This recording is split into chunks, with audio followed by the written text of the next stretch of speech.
Everybody, excited to be back. It's Corey Poirier here, and I'm excited. I'm going to dive right in, and we'll let you join us as we start the conversation. But I'm super stoked to be here with Jeff Walker today. In fact, I grabbed my book, my copy of the book. I have multiple copies of this, but I grabbed the copy that you can tell I actually used. I don't know if you can see my notes everywhere. And so dog ears, the whole works. Oh, even a paper fell out, I think, from what we did with our launch. And so, Jeff, you can tell I know your stuff. I'm a big fan. And I love the fact, and this is where I kind of want to dive in, as far as your backstory, I love the fact that you've been doing launches since almost before dial-up internet. I think am I remember correctly that you started around 96? It was 96, and there was dial-up back then, but so it's interesting because as we're speaking now, I just realized this. I have to do something special because in just a few days will be my 25th anniversary of because I measure it from, like, I started off publishing an email newsletter, and that was, I'm gonna have to go look, I think it was August 29th, 1996. So we're just a week or two out from 25 years, and I don't have anything planned, but I'm gonna have to come up with something. Wow. So the reason I wanted to go there is I always like to jump in to learn a bit about the person's background without saying to them, without me reading a full bio from, on a sheet, and then also without them having to go too far back. But I remember reading your story before I read the book, and then I think you share it in the book about, you doing your first launch in the bathrobe at the kitchen table. And like I said, starting in 96, before I even knew what a launch was, long before. And so I wanted to start there because I wanted to point some context on how long you've been in the launch game. And so my first real question out of that is, what were those early days like for those that maybe haven't read your book yet? Well, the early days were, first of all, things were hard back then. They were hard in my personal life because I was a stay-at-home dad. I had two young children at that time. I wasn't a stay-at-home dad because I sold my .com and I had $30 million or something. It was because I was a failure in the corporate world, basically. That's the easiest way to put it. So when my wife got out of school and got a good job, then I quit, and I was home with my son, who was a year old, and then eventually my son and my daughter. And this went on for years. And then in the mid 90s, we were just desperate to make some more money. So I just was I came up with this idea of starting to publish online. In those days, I couldn't afford a domain name because, times were really tight for us, but a domain name was $70. It was $35 a year. And, it wasn't, now you can get a domain for a few bucks. And publishing a website was really hard. And there was no social media. So you couldn't publish unless, the only things you could do was send email and put up web pages. But even putting up web pages was really hard because you had to you'd be almost like a programmer. And so it was an online payments that was like rocket science. The first launch I did was I sent out an email that said, okay, I've got this thing now that's available.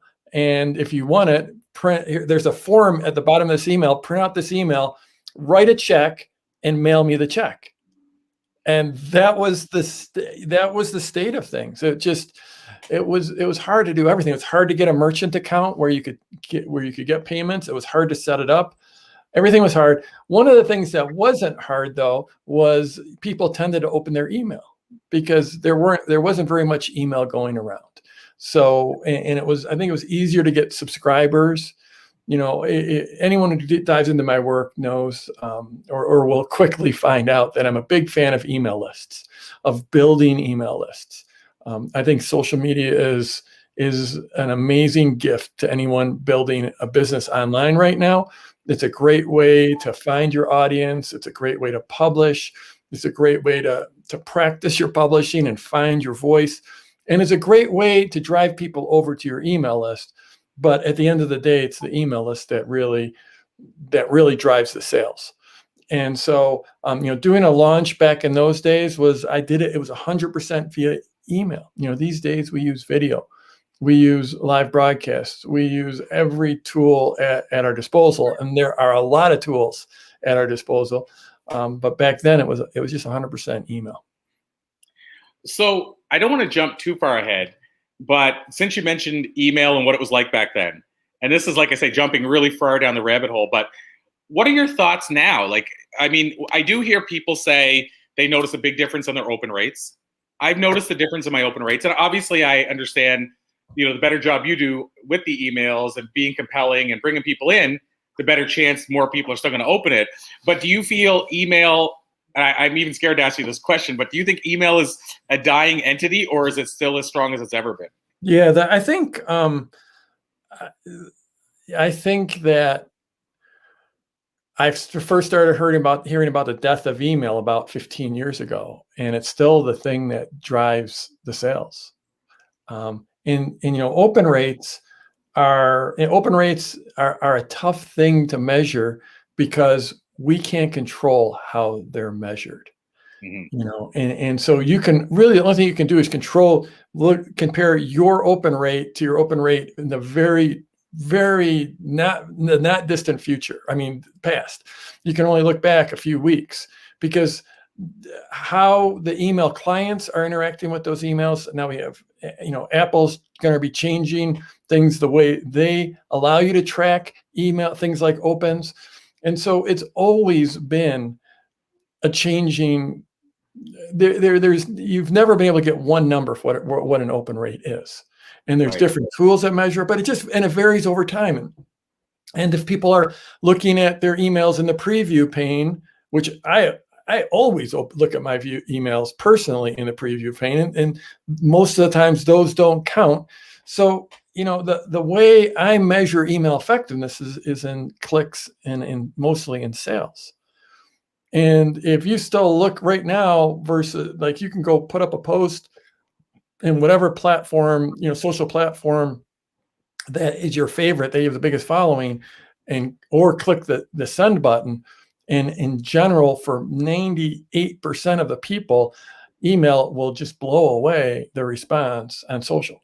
And so, I mean, I like to say that the only people that think email is dead are the people that don't have an email list, because the acceleration when you press the send button, the acceleration, meaning like the traffic to wherever your offer is, and the sales when you push that button, there's just nothing like it if you have an engaged list.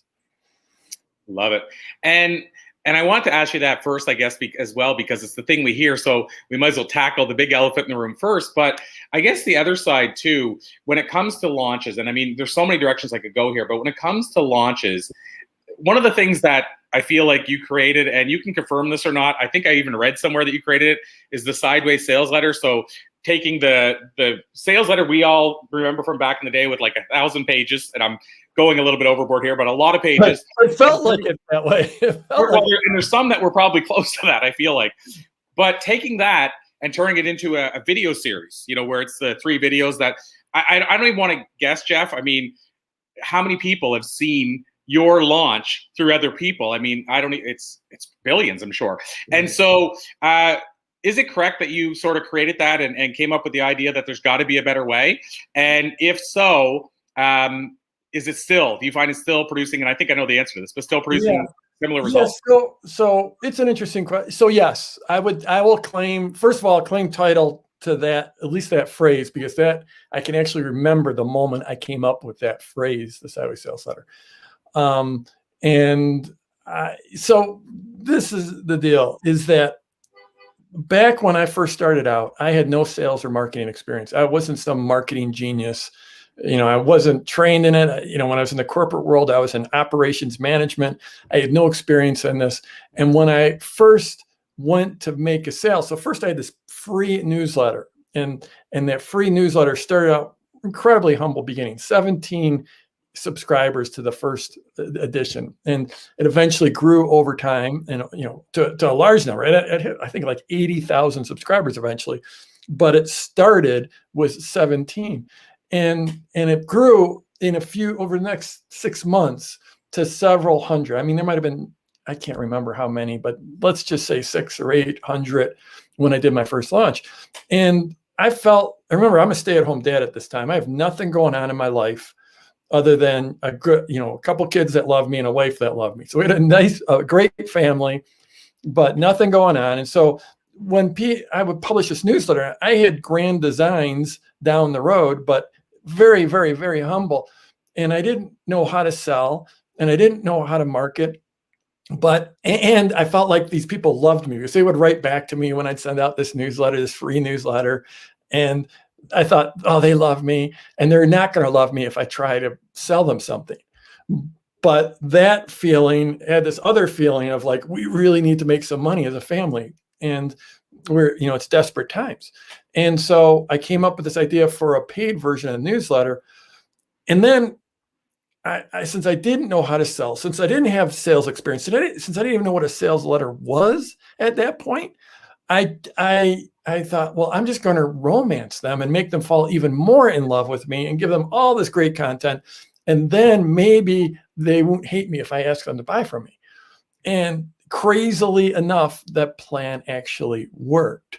And that was January 1997 when that first launched.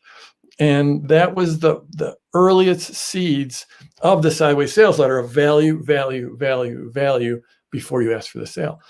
And then, I got better at that. The next, that launched $1,650, which was, everyone has a different frame of reference on money, but that was life-changing for me because I thought if I did this once, I can do it again, and I can do it again, and I might get better at it. Next launched at $6,000. Next launched at $8,000. Eventually, a couple of years later, there was a $34,000 launch. That was one that brought Mary home. She was able to retire at that. Well, we started talking about bringing her home, and it took another year for her to quit her job and come home and be with me and the kids and help me grow the business. But it was just a gradual for about 5 or 6 or 7 or 8 years. It was just me adding a few things each time. And it still wasn't, we're not at video yet. We're still in email land. And then in the early 2000s, we added blogs. Like a blog was like a big innovation. It just shows you where we were back then. But a blog gave you the ability to publish a web page with photos, like in an hour, instead of like building up a page in HTML. So that was an innovation. And then meaning me and a couple friends I started helping with their launches, put audio on our pages. And then ugly screen capture video, the most basic screen capture video. And then eventually, full motion video. So it's been all these tools added in. But that idea, the sideways sales letter, at the end of the day, it's instead of taking this, like you said, a really long sales letter, which used to work and actually at times still does work. But, that came from direct marketing from 100 years ago. And taking that idea, and instead of having this really long letter, putting it on its side, having a timed sequence over time, that's like, here's this value, more value, more value. And have each one of those pieces of value, what we call pre-launch content, gradually lead into the sale in a structured way that gets people interested, that gets them to see how your offer is going to help them, how it's going to change their lives, how it's going to transform their lives, and then gets them to step up and basically enroll in themselves and enroll in your product.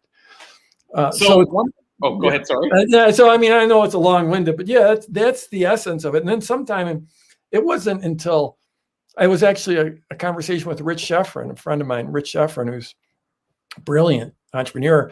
And he was just sort of interviewing me and drilling me on like, what is the essence behind these launches? And I'm like, well, it's sort of like a sideways sales letter. It's like you take that sales letter and you turn on its side, and instead of pages and pages, it's days, and it leads into it. So that was the origin of that term and the actual theory. I love it. And what I was just going to mention is, and I almost in some ways, again, don't want to mention it because I want people to dive in and learn more about product launch and stuff like that. But, one of the things I think that sets you apart, and you kind of alluded to it as well, and it's something I feel that set Brendan Burchard apart when people ask me why I think Brendan had so much success. And I think it's because something you both have in common is you give so much away before you even have an ask. And then people almost go, well, if they gave me that much for free, what's on the inside? And your book, the reason I say that is theoretically, and I'm sure you've had people say this, you could launch, just the part I even feel bad saying, but you could do your launch from the book without ever actually going into the program. I mean, I think you lose some things there, but I'm just saying you give enough info away that it could be done. Right. For sure. I mean, that's the goal. That's the goal. And first of all, so this is the new edition. Oh, wow. Yeah. I gotta get that. Yeah. So it's only out for like 2 weeks. So brand new. I think it came out July 21st. So it's okay. So that first edition, I put that out 7 years ago. And, then I just, it was time to put out an updated, refreshed, enhanced, supersized version. And that's this version. And so when folks, if you're watching this, when you go to Amazon, this is the one to get. So, but it's interesting. I open up, Corey, there's like a preface to the updated edition. And I have Tiffany Alicia, her story here. And she has an 8-figure business. In fact, I just heard on her podcast, she's tracking that she might actually make it to $20 million this year. But I met her through the review she left for the first edition of the book. And the review's on Amazon. You can go find it if you want. And it said, I was a preschool teacher and I built an 8-figure business, meaning at least $10 million, an 8-figure business based on this book. I've never bought anything from Jeff before or anything additional. I don't know the man, but that was her results. And of course, then I've read that review. It's not the average review on Amazon. So I looked up her name. I dug it up. I went to her website. I filled out the contact form and said, hey, I'm Jeff Walker, and I saw your review on Amazon, and I'd love to talk to you. So I got to talking to her. In fact, we're going to do a case study with her in a couple of weeks. An amazing young woman, but she did it just from the book. And so what I would like to suggest to everyone is back all the way 25 years ago, when I started doing this, I tapped into something that felt right for me, which was to deliver this value ahead of time and just be super real and super transparent. That's a buzzword these days, but transparent and just deliver value and lead people up and say, well, you've gotten all this value from me. If you want to go deeper, if you're ready to go deeper, if you're ready to go after mastery or really get these results, then here's this product I've got. And so that in 1997 was very innovative, but it's sort of the way the world's tilted now. That if you just look at the way marketing's happening now, there's ever more of delivering a value and people getting to know you before they buy from you. So for me, the book is like, I think, everyone's price at Amazon's different. Every time you log it, you go to Amazon, it's a different price. But it was like, $12 or whatever. She probably spent $12 or $14 for, or maybe if she got the hard copy, maybe it was $20. And she's got a business doing $10 million per year. Can't calculate the ROI on that. It's incalculable. And some people will do it just with the book. But I know a lot more people will end up coming to my website, subscribing to my emails, watching all my videos, and some small percentage will end up joining my coaching program, which is not inexpensive, or my super advanced coaching program, which is even more not inexpensive. And frankly, every year I eat my own cooking. I follow my own strategies. If you went and got on my email list, you'll see me walk through one of these launches. You can just watch what I'm doing. But my goal, so I teach people how to do launches. I have this program called the Product Launch Formula. And it can help you launch an online course, a membership site, a mastermind, a coaching program, your book, your artwork, whatever. And when I do my launch, this gets a little meta. When I do my launch, which I typically do once a year, then my goal is that the training I give away for free before I even ask for the sale is the second best training in the world on doing launches. The best being my paid training. But that I just want, I give because a certain percentage, a small percentage, but a certain small percentage will end up joining me in my more advanced offers. And that philosophy and that practice has been enough to, well, my students, I've had tens of thousands of students go through my programs. I've sold over $100 million of my products, and my clients, my students, they've done over $1 billion in launches. And, you just mentioned Brendan, and Brendan's a dear friend of mine. I'm going to see him next week, or a week from Monday. I'm going to see him, and dear friend. And he's also like the absolute dream student, because if you ask him, he'll tell you he learned it all from me. And he's overly generous when he says that, because the man is brilliant and he studies incessantly and he's studied plenty of other people. But his first $1 million, I can show you when he bought my program. It was back in 2011, I think it was, but I went and looked it up and I could find his exact order. And he's just the absolute dream student, because he's just taken it out into the world in a bigger way than you could ever imagine. And he's inspired all these other people. So just the impact that I've made on humanity, just based on the fact that I had a small impact on Brendan, is, you just can't even calculate it. Wow. So, and it's interesting, just as a side note, how I discovered your work was through Brendan's Experts Academy. I actually signed up to go, but I couldn't make it to the event. But then I got the DVDs in the mail, and yours was one of the talks on there. And that's what pulled me into your work. So it's kind of interesting how that all happens. But I want to ask you one key thing I want to make sure I ask you today. So hopefully I don't forget. I'm putting this out as my reminder. I want to ask you about a secret or two for building an email list. But before I go there, I want to ask you about the book, because another story I heard, and I don't know, I may have heard it from you sharing it through email or a video, but I may be wrong in that. But the New York Times list is something people always talk about. How do I make the New York Times list? And one of the things I think is a challenge, you can correct me if I'm wrong, is that it's not only based purely on sales numbers, which kind of is a bestsellers list you'd think would be just on bestsellers.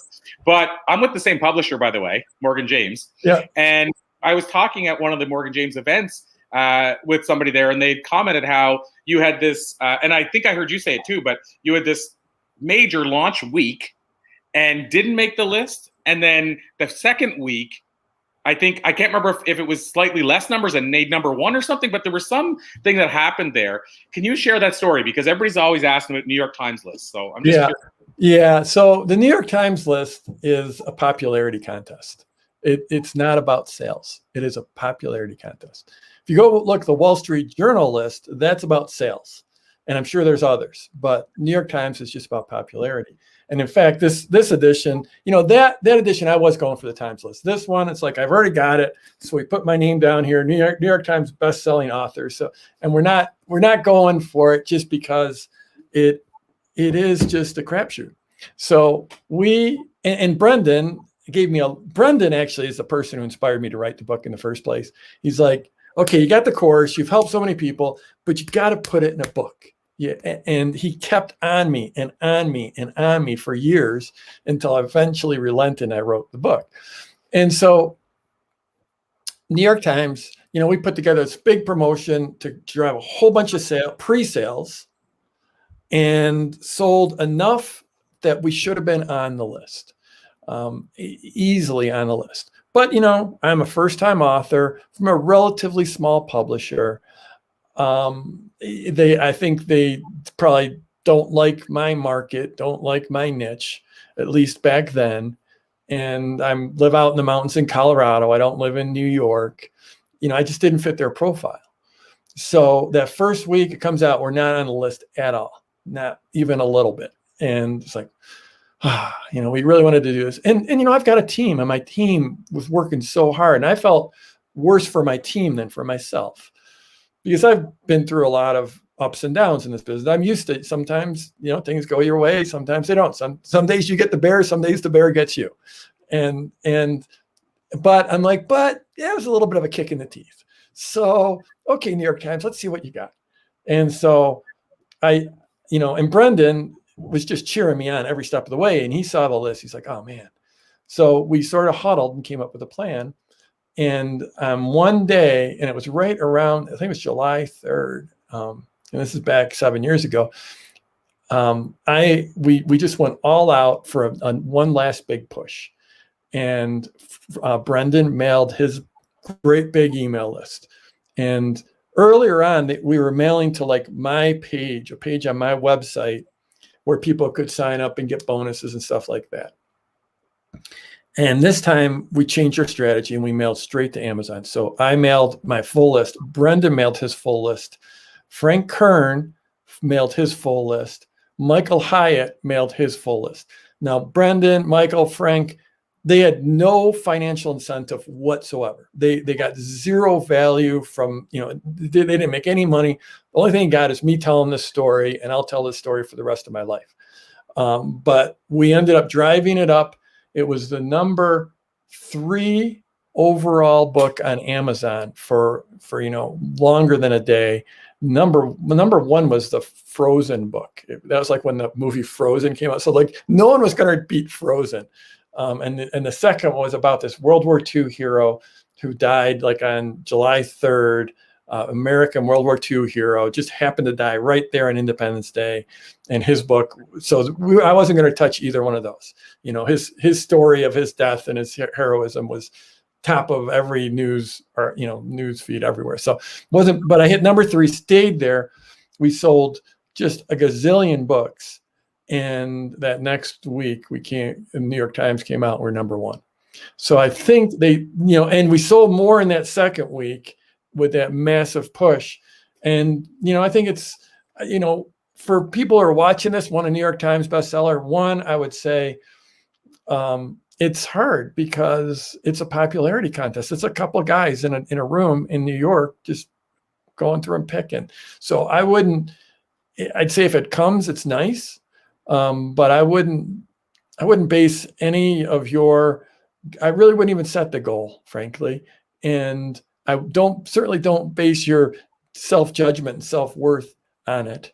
And, if you look at that strategy, I don't think it's a strategy very many people can replicate. I just want to be, real about that. It's just, for years, I built value in Brendan's life, and I built value in Frank's life, and I built value in Michael's life. And we had these long-standing relationships, and they were in my corner, and they're like, okay, you got kicked in the teeth by New York Times. Let's try a little counterpunch and see what happens.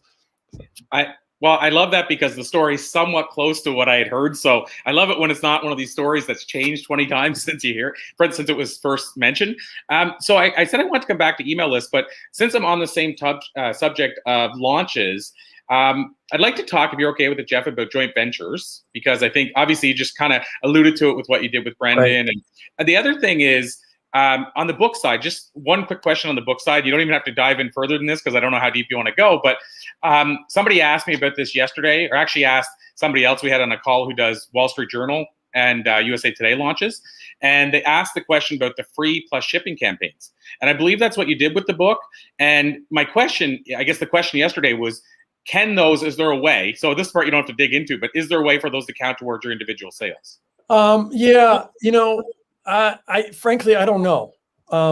Because 7 years ago, when we did it, we did do a free plus shipping, and they, we used a service then that isn't even available anymore. They've shut down. So I don't even want to name who they are. I think my gut is that the answer is yes, that there are firms that, companies that will basically run your sales on your website through bookstores and make them count. But that's just a hunch, a guess. That's not what we did this time around. One thing I'll tell you is we did free plus shipping in 2014, and we sold 40,000 books through joint ventures. I mean, it was mostly our JV partner. Well, I don't know. We probably, to our list, we sold maybe 10,000 of those, and the rest was driven off of our joint venture partner lists who were mailing their list saying, hey, go get this book for free plus shipping. And so in the end, that ended up, well, it initially didn't work because the New York Times didn't like that, I guess, because it took that second push direct to Amazon to make it work. I will tell you that fulfilling on 40,000 books is a nightmare. Like, you can't even imagine the nightmare. it. So I have a business. We don't sell inexpensive products. So we do maybe 2,000 or 3,000 transactions per year. And here all of a sudden we're doing 2 or 3 or 4 or 5,000 transactions a day. And these are transactions that include physically shipping something, which, normally we do digital stuff. And you begin to understand things like 10% of the people that enter their physical address will enter it wrong. And wow. There's a reason why every e-commerce site, this is one thing I learned. There's a reason every e-commerce site wants you to register, create a username. If you go to the Gap or you go to some place to buy some knives, or they always want you to register. So you're like, why is that?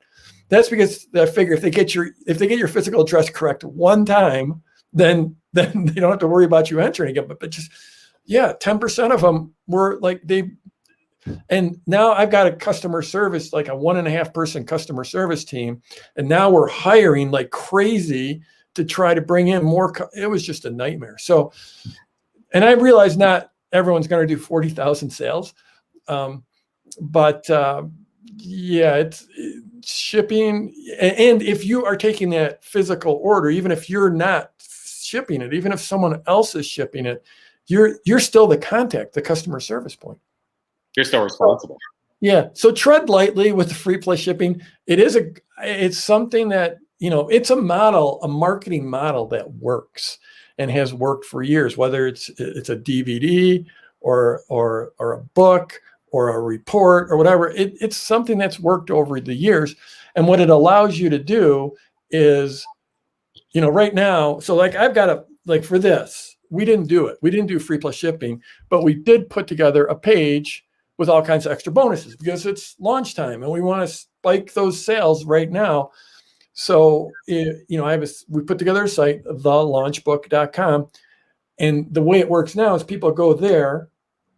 It tells, why they should get the book, and it gives a bunch of bonuses. And then it says, go buy it. And it gives a bunch of links to Amazon, to Barnes & Noble, wherever, all kinds, I don't know, there's probably 8 different choices to buy from. And it says, go buy from them, come back here and put in your receipt and we'll validate it. And then you'll get the bonuses.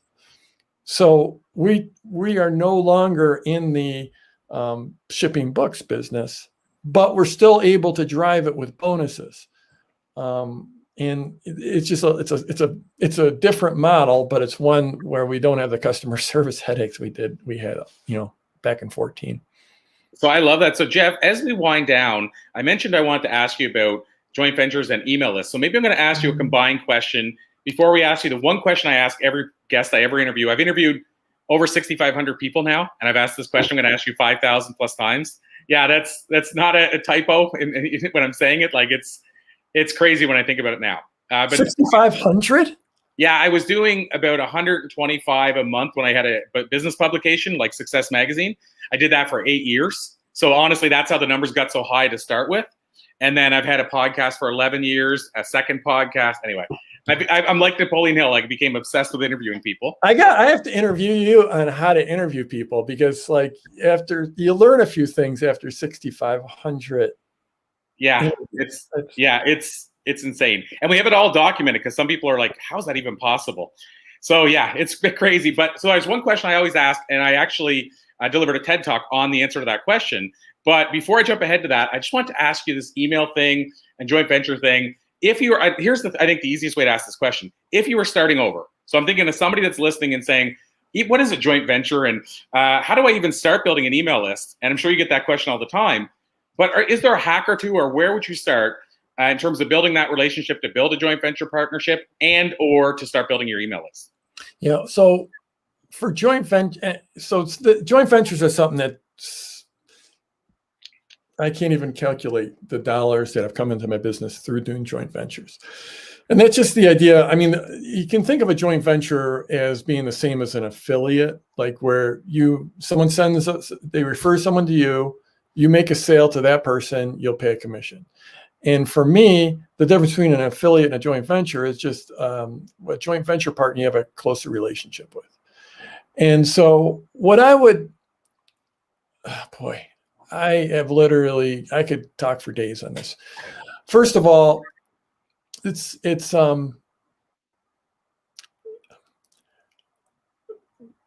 I'm just trying to think of where to start. The most important thing is it's a relationship game. It is like almost every one of, look at my launch, and like I'll do a launch once a year. We'll have, if I look at my top 20 partners, of them, 18 of them I've been out to dinner with, probably multiple times. Mm-hmm. We mentioned Brendan Burchard. For years, he was one of my top partners. I was one of his top partners.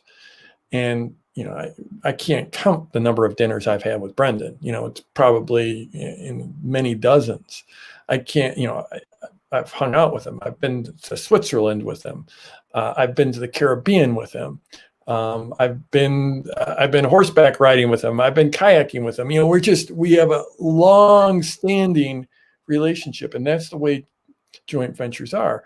So it's, when you get in business, all business is a relationship game. So if you're going to get into business, I would start, as soon as you start to get into business, start to look for people that you can connect with, that you can build a great relationship with. And then it's something you build over time, and find ways to deliver value to those folks. Find ways to build value for them. And the deal with affiliates is, you might have 100 affiliates, but all the impact is going to come from the top 2 or 3 or 4. So in one way, it's a numbers game. The numbers game is, there's the 80-20 rule, where 80% of your results come from 20% of your effort. The joint venture game is the 98-2 rule, where 98% of your results come from 2% of your effort. So it's better to have 2 or 3, 4 or 5 great partners who are going to go to the mat for you, who are just going to work, really show up for you, than it is to have 1,000 that aren't going to do anything, maybe post on social or something like that. So it's a long-term game. Whenever we look at partner relationships, I'm thinking in terms of 5 years, at minimum 5 years. This is someone that I want to support for 5 years, or who I'm looking for. We're going to have a 5-year relationship as the beginning frame. And some of our partners currently are well past a decade where we've been working together. So it's like, whatever market you're in, just go to Google, go to social, and look at everyone else who's in that market, and look at them not as competitors, but future partners. And then start to reach out to them and see if you can build a relationship, build a rapport. And I think that most good partnerships are based, it's not a mercenary kind of thing. And it's not a transactional thing. It's a relationship thing. So I'm looking for people that I really resonate with who they are, with what they offer,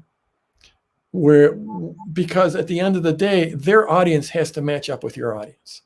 Brendan and I are both, we're incredible partners because his audience reflects who he is. And this is true for everyone. Your audience reflects who you are. They reflect your values, the way you communicate, your level of compassion, your level of professionalism, your level of experience, your level of care. Everyone's audience reflects who they are. That's just sort of like, you ever notice how people's dogs, their dog ends up taking on their personality? I don't know, Corey, I don't know if you're a dog person, but it's crazy like that. And it's the same with your audience, your list. And so you have to take that into account. Like Brendan is like always positive, always upbeat, always looking forward, always about empowerment. He talks about impact nonstop. And it 100% lines up with the way who I am and my values and how I present myself to my list, my audience, my clients. And so when those things line up, that's the basis of a great partnership. So you might be like looking at all your competitors and there's one person who's just like a jerk. And they just, or maybe your persona is being a jerk and so it's not going to line up if if you're nice, if you got this super nice guy personality, which is sort of what I've got going on, and there could be someone else who's sort of like the grumpy old grandpa who everyone, who people respect, but is just curmudgeonly. And it's not to say that that person doesn't have a great business, because that kind of persona can attract people as well, but it's not going to line up with my brand. Right. And is this making sense? Yeah, 100%. No, absolutely. And that's why I'm curious now, as that second part to the question with the list, do you, is joint venture is that the way you would tell people to start? And obviously you just said you're looking at a 5-year relationship. So it's kind of hard to start with joint ventures if you don't have partners. Yeah, no, I wouldn't. I mean, it's, so the way I look at it, there's the way I divide the world up, there's 3 big buckets of pulling in traffic and pulling in eyeballs, and 1 is joint ventures, 2 is paid traffic, and 3 is organic. So that could be just word of mouth, it could be search, and everyone can divide the world their own way. That's just the way I divide it up. And I think JVs tends to be, for most people, a pretty advanced strategy.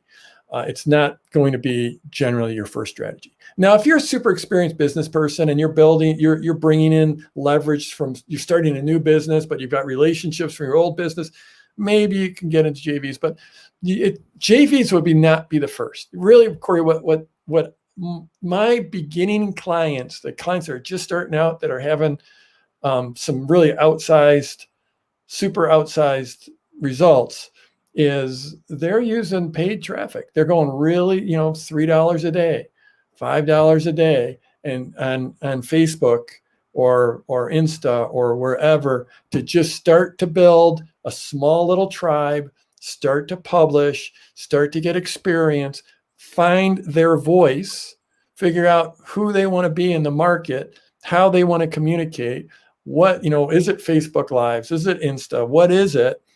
And starting to build that initial audience, and through paid, that's what we've been seeing working the best.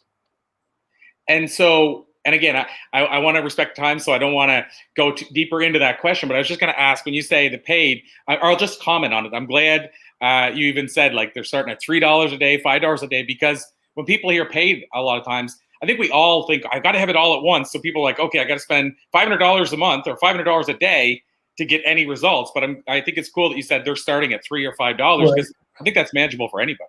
Yeah, and the thing to remember about paid is, so say you're first starting out and you don't have any type of an offer, right? Then you're spending $3 a day. That's still almost $100 a month, and you've got nothing coming in. But if you're spending at $3 a day and you're gradually developing some leads, what I always push them to do is what we call a seed launch. And, that's, I've got, that's, I don't know, chapter 5 or something like that in here in the book, is the seed launch. And that's a way to launch when you have no product. And it sounds crazy, but it's very, very doable. And I've done it many times. My clients have done it hundreds of times, probably thousands of times, because basically what you're doing is you're selling an online workshop, which will be a series of calls that you'll deliver the content over those calls. But you can do a seed launch with, say, 200 or 300 people on your list.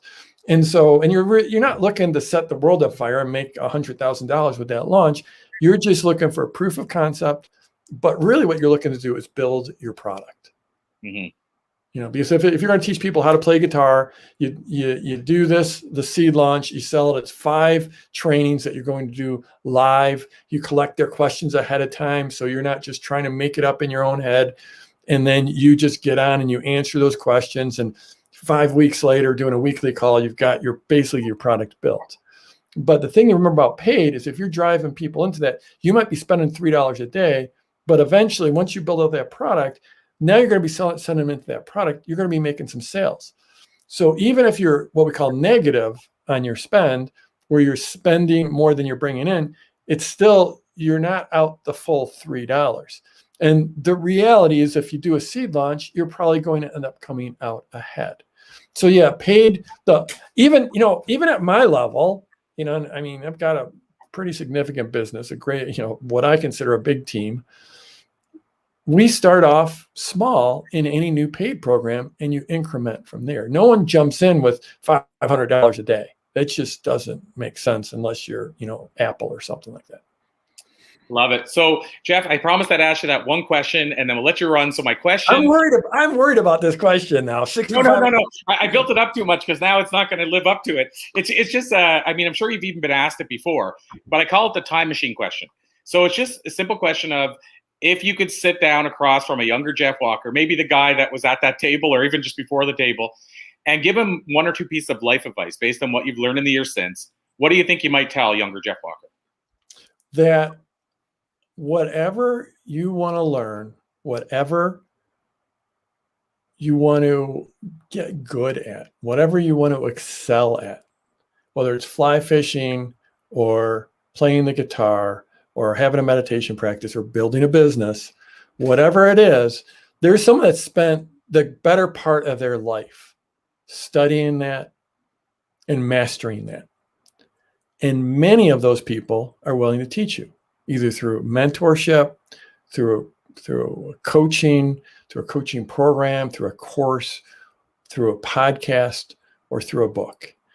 And the ultimate shortcut in this world is to find someone who has already put in their 10,000 hours or their 30,000 hours and become a true expert, and who is willing to teach you. And that was the thing that took me until I was 35 years old to figure out that someone else can give me the shortcut because they've done the hard work. And that's, I think, been the key to all of my success. I love it. And so I'm glad I asked that question, Jeff, because I love that answer.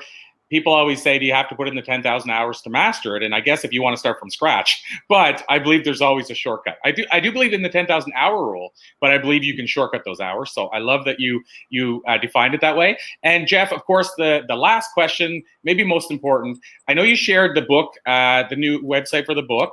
So thelaunchbook.com. I'm going to go grab my copy of the new version actually as soon as we finish here. But my question beyond that is product launch formula. I mean, I've purchased product launch formula in the past. It's been game changing. My question is it coming out again soon? I know you typically only do it once or twice a year. So what other ways can people reach out to you? I'm just trying to make sure So at productlaunchformula.com, there's basically a wait list page there. We're going to, our next launch is going to be in early November. So it's a ways off, but it'll come around. Or if you go to jeffwalker.com, I've got a blog there. I publish every week. I'm generally putting out videos at least weekly there. So that'd be the best place. So jeffwalker.com or productlaunchformula.com. And if you go to the launchbook.com, and let's see, there we go. That one right now, we do have a bunch of bonuses. So definitely, Corey, go there. And after you get your copy and put it in, we'll get you some extra bonuses. I will indeed. And just to sum what you just said about going and signing up for your newsletter on your blog and that, I believe if you want to learn from the masters, go look at what they're doing and emulate it. And I interviewed Tom Ziegler a number of years ago, and I'll never forget, I said, Tom, the Ziegler page had at the time 250,000 followers. This is early on, with over 100% engagement. And that was unheard of on Facebook. I mean, you'd never get it now. And they're at 4.5 or 5 million now. They probably have 10% engagement. But at the time, I'm like, Tom, how did you do it? And how would you advise people? And he said, just go and steal what we're doing. I thought it's so true. Why not just go? And he said it won't work in the same numbers because obviously his father built up such a loyalty over the years, but it's still going to work. So same idea, Jeff. You're the master. I think go and sign up for the blog if you're listening to this right now, because why not emulate what Jeff Walker's doing? So Jeff, this has been an absolute pleasure. I appreciate you, salute you, and I just thank you for spending some time with us today. I know how busy your time is. Thank you, Corey. This is great. Really enjoyed it. Awesome. Absolute pleasure. And thank you, everybody, for tuning in. Until next time, as you know, inside the group and everywhere else, I'll let you know who's coming up next. But thank you, everyone. So appreciate you. Once again, thanks, Jeff Walker, and have a great day, everybody.